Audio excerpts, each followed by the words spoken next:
Radhe Radhe all of you. ल अब धेरै टाइम वेस्ट नगरी सिधा यहाँ हामी हेरौँ फ्लेक्सुरल स्टिफनेस। यदि यो कहीँ टेल क्वेसनमा आइदियो भने यो क्वेसनमा छुटोस् है त। त्यही भएर M by I is equal to E by R यो हाम्रो के हो त बेन्डिङ स्ट्रेसबाट यो आएको हो। यो कुरा तपाईँहरूले अब थाहा भइहालेको, यो चाहिँ लास्ट यो थ्योरी हो यो टपिकमा के भन्छ। अनि त्यसपछि हामी स्लोप डिफ्लेक्सन यही लेसनको स्टार्ट गर्नेछौँ।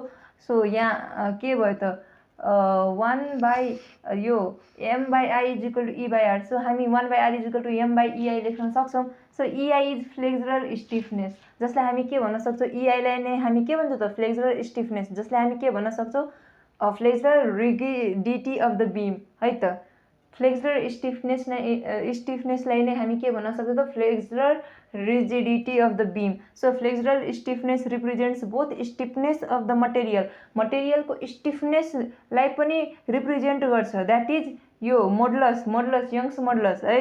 र यो proportions of cross sectional area, यो प्रोपोर्सन्सहरू जुन हुन्छ क्रस सेक्सन एरियाको, जस्तो कि हाम्रो आई, यो आई के हो त मोमेन्ट अफ इनर्सिया।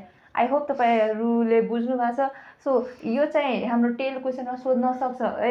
मैले चाहिँ जति सोध्न सक्छ थ्योरीदेखि लिएर न्युमेरिकल मैले सबैको बेसिकबाट नै गराएको छ। आई होप तपाईँहरूले भिडियो मन पर्नेछ त्यो हेर्नु होला, कुनै पनि क्वेसन छुट्नेवाला छैन है। त्यति कन्सेप्ट लिएर तपाईँ गर्न सक्नुभयो भने।